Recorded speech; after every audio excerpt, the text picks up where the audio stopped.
Vincent. I'm coming from Germany and I'm working for a zip carrier called Zipgate. And during the work with Zipgate, we have lots of private and business customers. We figured out that VoIP systems are mainly unsecure. And this is why I thought it might be a good idea to, tell everyone what we figured out and what we know what helps and what not. And so the question VoIP security, I think, answers by itself, but let me ask you some questions. Who of you is running an asterisk by himself or by his company which is connected to the internet? Okay, some. Thanks, Fred. Who of you ever encountered some strange traffic hitting your system? Has any one of you ever encountered some calls made on his system which he didn't want to? Okay, have you lost money with that? So losing money is, I think, the most common with fraud. It's all about money. And it's a huge amount of money which is lost all year. So this is why we think it's important to secure systems. There are several fraud scenarios we encountered. Not all are targeting end customers. Most do. Some just target carriers. Some target some other systems which are not VoIP related. There are some more than I give here, but I will explain how they work, these four here, which is international revenue share fraud. Then we have payment fraud, TDOS or DDoS. I think everyone knows what that is. And identity theft. Let's start with international revenue share fraud. So this is how normal telephony works. We have a bunch of people using phone systems, calling another bunch of people through some carriers, whatever. I think this is what we all do and what we all want to make money with. Now things happen and the phone system of the calling party gets compromised. And this is where a frauder jumps in and take over the system and makes calls, not really to a real person, but to a company who offers numbers which are very expensive to call. And he doesn't do it just for fun or see the world burn. He does it for earning money. So the company is paying this frauder money. And the money which flows is mostly very little, but the sum is making it big. So normal international revenue share fraud, the frauder gets paid via Western Union, PayPal, Bitcoin, whatever, mostly something which is very hard to trace back. And we've seen calls where you get a payout from 0.013 cents a minute per channel up to $2.32 a minute. This sounds much, but an average overall we know is about 10 cents a minute for each call. If you think, I just have, I don't know, 2 channels, how hard can that be to pay? VoIP systems in general are not limited by lines, but by bandwidth. And the bandwidth, if you don't care about RTP, the bandwidth for signaling is ever enough. So you can do lots of calls and just don't care about the RTP because you're paid for every minute, not for good voice quality. I found this number, $46 billion loss in 2014. This is more or less an educated guess because it's really hard to get real numbers.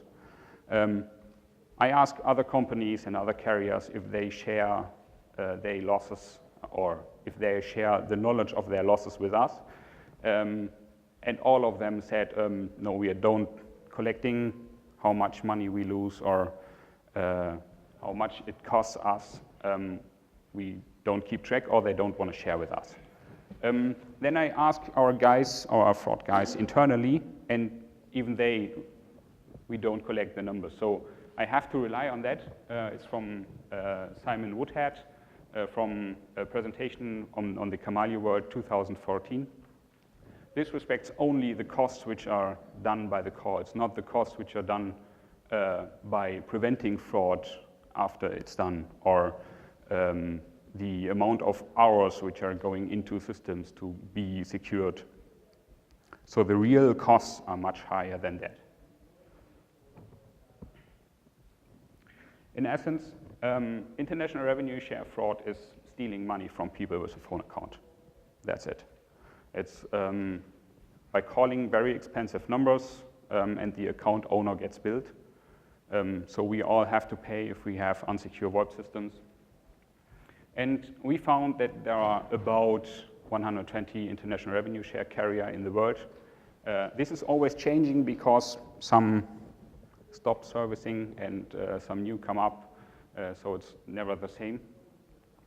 But if you want to have a look, here are some more popular ones. You can just go to their website and see how they earn money with that and how this works.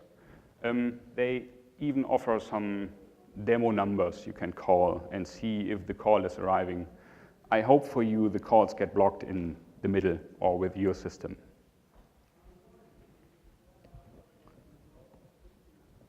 Then we have payment fraud. Payment fraud is something which carrier often hits. It's about steal money from companies in special VoIP companies or carriers. They create a false account, or they create an account with false credit card or PayPal accounts, and then calling the exact same numbers then for international revenue share. Then there's no real customer behind that who loses money, but as you try to charge the credit card or the PayPal account, it fails.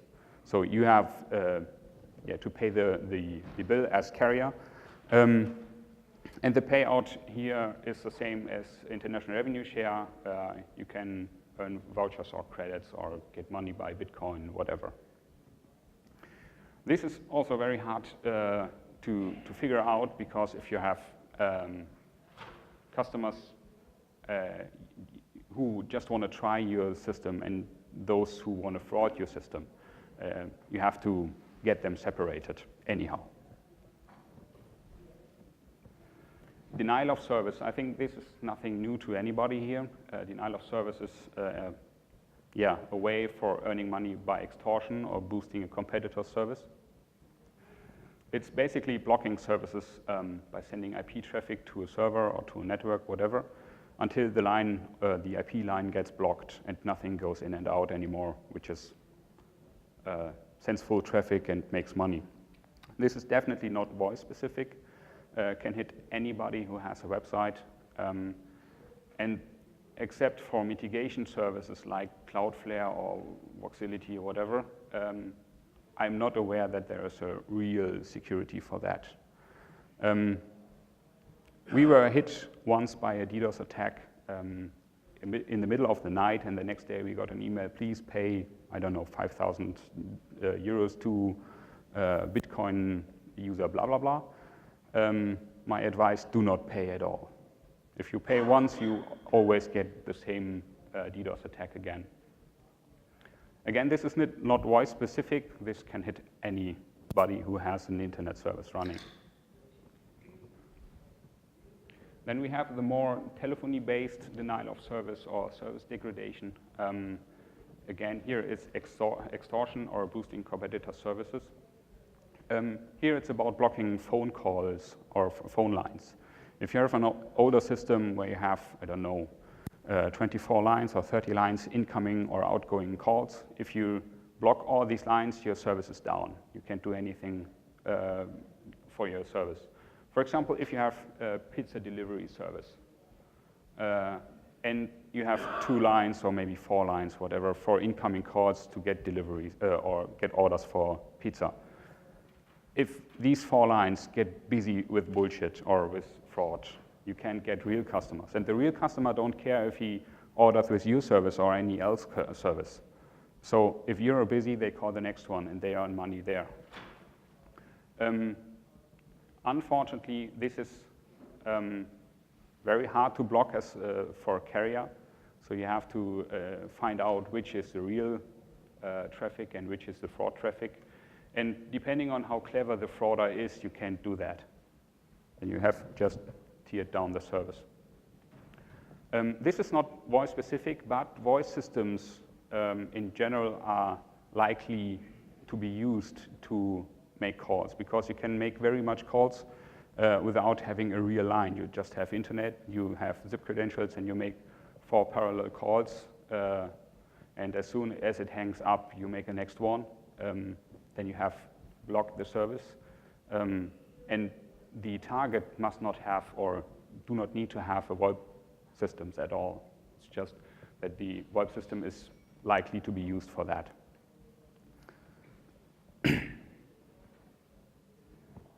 Identity theft is something totally different. Here, the voice over IP or the phone system is not used to steal the identity in real, but making false account, for example. There's a good sample with eBay. You can have a valid eBay account by validating it using a phone call. So you get a phone call and they say a number, you tip that in the web GUI, and then you are verified. If you have a not verified phone number, you haven't at all a verified eBay account. And then you can anything with that, and nobody is able to trace back with the verification because it's not valid. Here, I think all telephone systems are affected, even those who are not VoIP. So if you have an analog line, for example, you can just call from there or get a call there, whatever. It doesn't matter.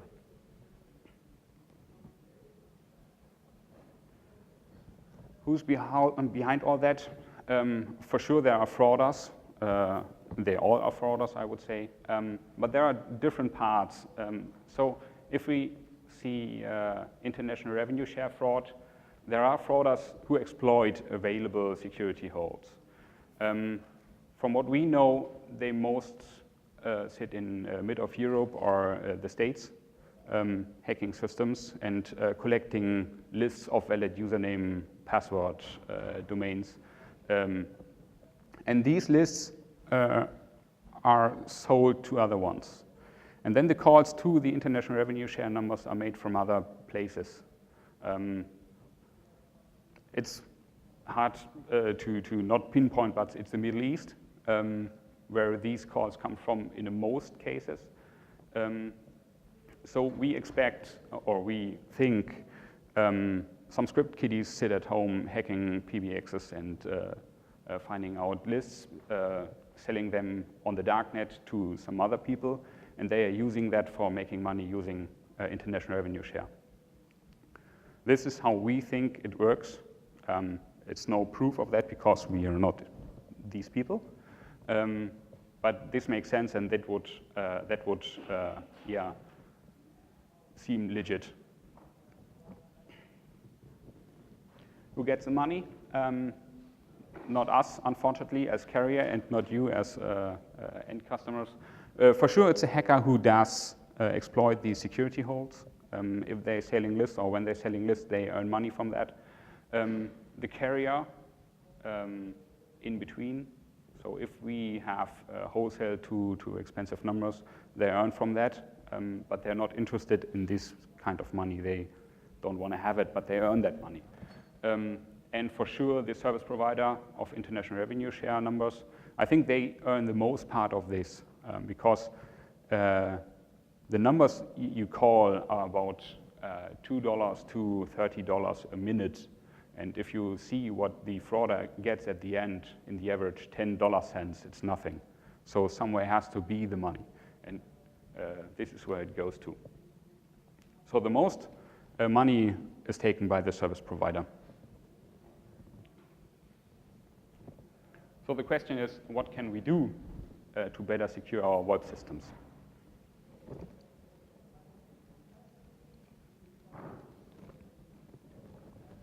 To answer that question, I tried it myself. I bought a machine in the internet and put on an asterisk, which is not very good secured, and just watched what happened. It was kind of devastating. I put it up, and after 4 hours, the first port scan hit the system. As far as I know, the IP address never has a running VoIP system before, so it took 4 hours by random to get this system hit by a port scan. After 6 hours, I got the first SIP invite. I do not calls over the system, so I don't care. So it was not from me or not from anybody else who uses the system because it's not in use anyhow. And after 8 hours, something like that, the first register hits the system. And it took 1.5 days, they got the credentials. So it was not very secure, and it was not the best password, but it was not the simplest password at all. But this was kind of freaking out because it's such easy and such fast that you get a compromised system. And this is what we see in the carrier business. We see new customers coming online, they make the first calls, and after 1 week they call us, I got some calls here, I don't have made them, and they were very expensive, can you help me? So, yeah, we can, but you better secure your system. But how? That's the question. The first you can do is about watching what's hitting the system. And the first you see is a port scan. And as we know, it's always port 5060, which gets compromised because that's a default SIP port. And it's most likely, if we change that it's not going to be compromised. So if we don't use the default SIP port, we don't use the default SIP port, and no port scan will hit that ever. Then we have SIP invites we have to secure. I will show some options you can do within the channel driver or within SBCs, which secure you from invites. Then zip options. I didn't know myself before I started that investigation. Zip options, depending on what you're using, you can exploit valid usernames with that. So you send a zip option to PBX with the wrong username, and they say you're not allowed or you're not found at the system. And if you use the correct username, they send you, please send credentials. And then you know, okay, now I have a valid username, and just to figure out the password, which is not in register. You always get you're not authorized, please send with authentication. And then you don't know if it's the password or the username which is valid. So zip option is a way to figure out valid usernames, and zip register is by brute force used to get valid accounts. So what to do? First of all, we can not make it possible to get to the system in the internet. If we use private IP addresses which are not routed by the internet, nobody from the internet can hop on the system or get a call there. If you have to have, or if you have to a closed user group, you can use VPN or other tunneling systems to close the user group or to close the system from the internet. And if possible, if you have such a closed user group, you can change the zip default port from 5060 to anything else. And then if a port scan hits, it just sees there is an open UDP port, but then you have to guess the protocol which is in behind. It might be any RTP port, it might be anything. But unless you send a zip message to that port and the response is coming from that zip with zip, then you know it's a PBX behind that. Firewall, I think it's the most common how you can secure your system. If you know your customers, and your customers only come from a certain country or from several countries, I would recommend using geo-IP blocking.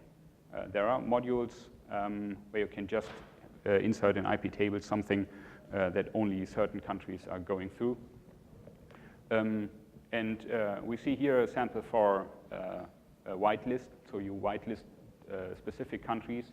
In this case, it's Spain, United States, Poland, Switzerland, whatever. And that jumps to the next chain, and then if it's port 5060, it gets accepted. This might look different on every system. It's just a sample. And in addition to that, for smaller systems especially, use fail to ban.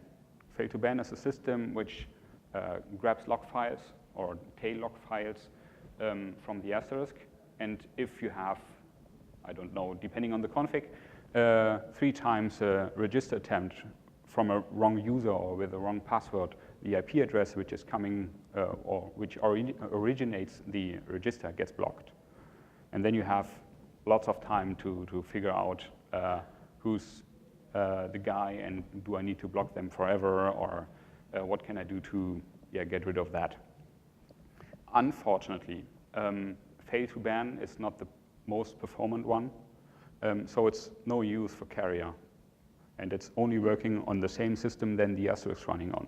If you have a firewall on a different machine than the asterisk, you can tail a log from a remote system that easily, so it might be difficult. But for carrier, fail to ban isn't that good option. There are some much more better ones I show you. But for, I would say, the small system or home system or whatever, fail to ban is very good. And we have a lot in the zip service itself we can do as above. Do not expose your PBX to the internet. And if you have to, use a session border controller for that. Never put your PBX directly to the internet. But if you use an SBC, you can have the service running in the internet without having the PBX in the internet. Session border controller gives you a lot more control about the zip flow, and you can check far more things than you can on a PBX. My personal, what I like is using Kamailio for protection. It's zip-based, very powerful. It's easy to use, I would say, but I know it, so it's easy for me. And you can just check zip very deep and if it's valid or not, or you can check user agents, whatever. I think this is obvious. Use strong passwords. Password is nothing you can have to enter every time. So even for test accounts, use strong passwords. During my investigation, I had to make a test for a product we do at the moment. And I didn't use a strong password. I did use the upper one. And guess what? It got hacked. The customer we are testing with just called us and said, are you crazy? You have some strange calls made there. And even though I'm on that specific issue, I did it. And I just can remind everyone, never use simple passwords or no passwords at all. Passwords can be as long as you want, I think. There are not much limitations, so use it. Call limits, especially if your system gets compromised. Call limits prevent in losing much money. So if you have, here for example, it's for the zipconf. I know it's old, but it still works. If you have your peer with a call limit of 2, the third call gets rejected because of the limit. So if you lose money every minute, every channel, it's multiplied by 2 what you can lose, and not multiplied by thousands of times. For Kamailio, there are modules which doing the exact thing called pipe limit and pike. Pipe limit is more like the channel limit, and pike limit is a module which counts zip requests from a certain IP address and rejects it if it's higher than a certain amount of requests at the same time, or nearly at the same time. don't use default context in your asterisk dial plan. Every zip invite which is hitting your system, which is not approved by your channel driver, hits the default context of your dial plan. And if you have code there, it gets triggered. And then it's only a question of time, if it's possible from there to call outside or to call a trunk, that this will happen. So if you have your channel driver and you have to specify a default context, just leave it blank, or give a default context and just play announcements, so you're not allowed, please let it be, or something like that. But don't do any call execution in there. Just have the channel driver jump into a specific context in your dial plan. Never use something like that. It's about validating the dialed string, the dialed number. If you have something like that, so you have a dial plan, call comes in and you check, okay, it's some kind of number and we need to dial it over the trunk. If you have something like that, you don't need a PBX at all, because it's no validation, no security, no nothing. If you have the possibility to check your calls by length or by prefix, whatever, do that. And if you want to have such a case, maybe you make a log file and your fail to ban sorts out this log file, and if it's too often, then the IP gets blocked, something like that.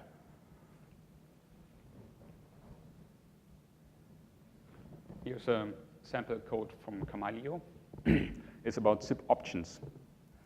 I'm in the zip business since 2004, and I've never seen a useful case for zip options except for a ping. So you send a zip option to anywhere, and if it's responding 200 OK, you know the system is there and the channel driver is up, which gives you an idea for monitoring. So you want to see if your asterisk is running and the channel is there and the port is open, you use zip options. With Camaleo, you can check for zip options, and then you can answer that. Just stateless. Here we see SL send reply 200 OK, and then it exits the dial plan, and the message is over. It does not get forwarded. It does not get compromise anything. You cannot figure out any username, validation, whatever. And if you do not have use from external of zip options, just drop it.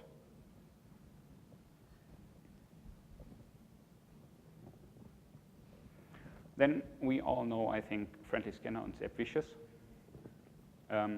With Camaleo, you can check user agents. And if it's from that kind of user agent you don't want to have, you can add to the list whatever you want. Just drop it. Unfortunately, the developer of Zip Vicious changed the default user agent to asterisk in the latest version. Yeah, bad thing. But then we have to find something else. The most cases we've figured out, Friendly Scanner and Zip Vicious are very popular. So you have a benefit if you just drop requests from there. Blacklists. I think every carrier has a blacklist. There is a module in Camaleo, user blacklist, it's called. And there is a blacklist in the asterisk, which can read from databases or text files or whatever. Maintain these lists. If you have figured out a number which is dialed, you don't want to have to be dialed this number. Use that blacklist module or blacklist lists in asterisk to block those calls. And I assume these lists grow and grow over the years. We did that. We started that 3 years ago, and our list is about several thousand numbers which are in there at the moment.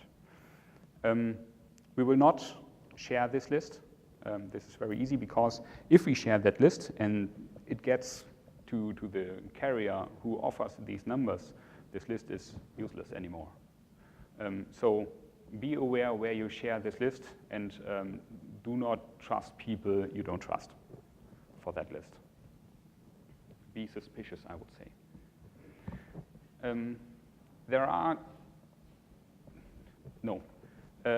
International revenue share carrier are more likely to be in certain countries. Since it's not definitely illegal what they do, we don't know why, but it is. In this case, it's Somalia. And if you do not have a useful traffic to certain countries, just block them at all. It's no use to have certain countries open just for in case. We did that with a bunch of countries. We know that there are lots of international revenue share carriers, and then we got complaints from our customer. But I need to call my mom, I have to call my whatever, we are an emergency company and we need to call there. Then we started to whitelist numbers, and it's a nightmare. Then we started to introduce a more clever block of calls, which means, in general, if you have an account with us, we block all calls which are not within the EU. So we are a German carrier. If you call a French number, it's no problem. But if you call, for example, a Russian number, it gets blocked. You don't get this call through. But what we do is we send you an email which tells you there was a call which might be suspicious, and you better check that. And if you think this call was legitimate, then please click here and you can call in 5 minutes. And then we disable this block and the user can call. And 95% of these emails we sent out, we blocked fraud. It was not because of the user really does make a call in this country. Just the system get compromised and the user didn't know until we sent this email. This is something the user can do by himself without our interaction. After he has placed the call, he can enable the block again, so it's more secure. And while clicking on the link, we say, or we tell the customer what the risks are. If he enables this block, if the system gets compromised, he can lose money, and this might be a lot. And then there is no discussion if the system gets compromised and the block was disabled, and then the customer tells, but I lose several hundreds of money, euro or dollar, whatever. Then we say, yeah, I'm sorry, but it's your fault. It's much easier. For the zip endpoints and the phones, and there's a lot we can do. Unfortunately, we've seen many phones which are just in the internet with IP addresses, and most of them has default passwords, which is a nightmare, because if you're on a phone, you can back up the configuration, then you have the zip credentials in some cases, and even not, you can have zip locks, and in the zip locks, there is valid username, valid nonce, valid, what's there? Time is over? 5 minutes, okay. If you have zip locks, you have a valid nonce, you have a valid response, and you have your username, domain, whatever, you can just brute force the password on your own machine. You don't have to compromise the system for that. Then don't put it in the internet at all. And there is one thing, TR62 is a protocol for remote configuration of home routers. If you have the possibility, disable this protocol. We had a sample in Germany where a carrier gets hacked and he loses thousands of valid zip credentials. It was a nightmare, really. So if you have the chance, disable it. There are some administrative things you can do. If you use prepaid systems, what you can lose is limited. Check your bills. Talk to your provider. This is for end customers and for carrier. In most cases, they have good ideas what to do and what not to do. And for carriers, validate your customers. Then you have no problem with identity theft. And limit the access for trial or test customers. For example, don't accept international incoming calls for test customers. Then you don't have problems with call validation. Monitoring. is, I think, the most important. I don't tell too much about Humor because just right after this talk, there's a talk about Humor. For Isinga, it's a monitoring tool to check services if they are working right. Cacti is a tool for drawing graphs. You can check how many lines you have in the asterisk and so on. There's good tool Kibana and Logstash for collecting your logs from the asterisk and have them graphed so you can see how many log files of a certain kind appeared in a certain time frame, which can tell you if there's more attack or less attack than normal. And for monitoring your network and your network devices, use Ntop and Observium. Just what we do. All of us have to keep fights against fraud. We had once a customer who gets compromised, and we called them the next day and told him, we are sorry, but your account gets 800 euro calls through this night. And he told us, yeah, thanks for the call, but the 800 euros I don't care about. The several thousands on the other carrier give me a headache. So this is why we have to keep fighting. That's from me. Stay safe.